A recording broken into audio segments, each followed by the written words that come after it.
आप सबको जय मसीह की। आज तारीख है 12/4/2026 और हम लोग सुबह का वचन पढ़ेंगे।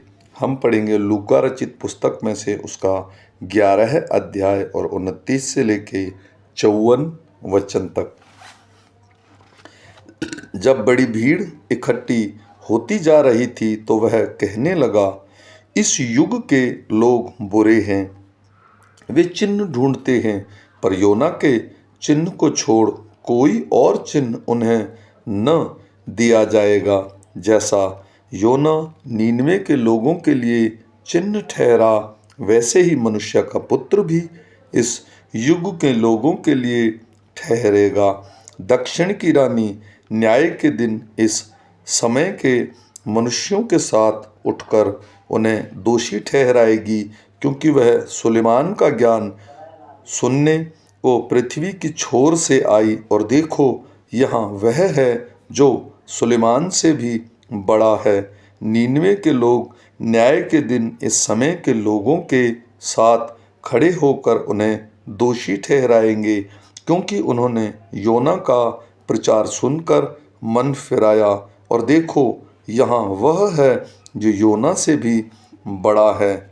कोई मनुष्य दिया जला के तलघर में या पैमाने के नीचे नहीं रखता, परंतु दीवट पर रखता है कि भीतर आने वाले उजियाला पाए।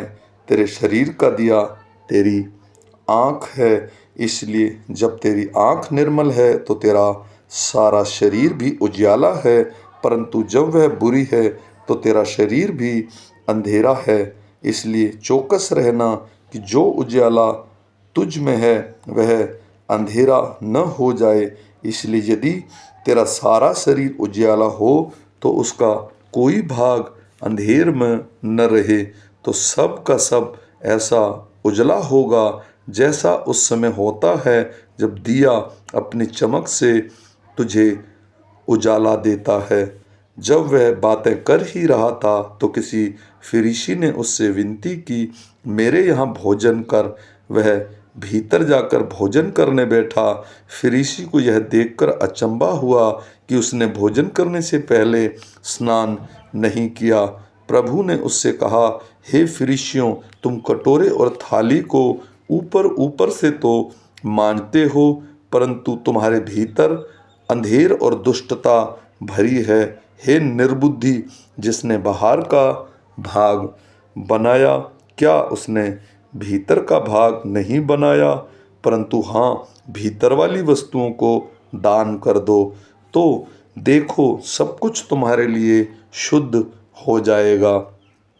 पर हे फरीसियों, तुम पर हाय, तुम पुदीने और सुदाब और सब भांति के सागपात का दशमांश देते हो, परंतु न्याय को और परमेश्वर के प्रेम को टाल देते हो। चाहिए तो यह था कि इन्हें भी करते रहते और उन्हें भी न छोड़ते। हे फरीसी, तुम पर हाय, तुम आराधनालयों में मुख्य मुख्य आसन और बाजारों में नमस्कार चाहते हो। हाय तुम पर, क्योंकि तुम उन छिपी कब्रों के समान हो जिन पर लोग चलते हैं परंतु नहीं जानते।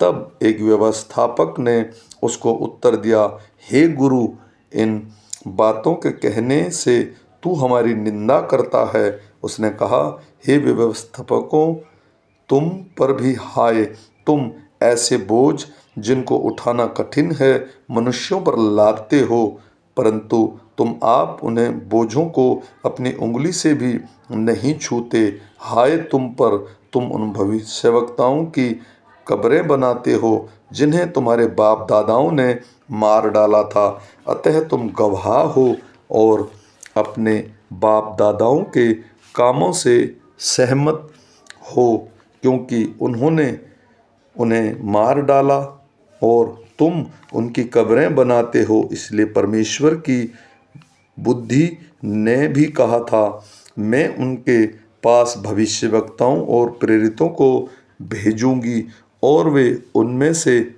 कुछ को मार डालेंगे, कुछ को सताएंगे, ताकि जिसने भविष्यवक्ताओं का लहू जगत की उत्पत्ति से बहाया गया है, सबका लेखा इस युग के लोगों से लिया जाए। हाबिल की हत्या से लेकर जकरिया की हत्या तक जो वेदी और मंदिर के बीच में घात किया गया, मैं तुमसे सच कहता हूँ इन सब का लेखा इसी समय के लोगों से ले लिया जाएगा। हाय तुम व्यवस्था को, पर तुमने ज्ञान की कुंजी ले तो ली, परंतु तुमने आप ही प्रवेश नहीं किया और प्रवेश करने वालों को भी रोक दिया। जब वह वहाँ से निकला तो शास्त्री और फरीसी बुरी तरह उसके पीछे पड़ गए और छेड़ने लगे कि वह बहुत सी बातों की चर्चा करे और घात में लगे रहे कि उसका मुंह की कोई बात पकड़े। आमीन।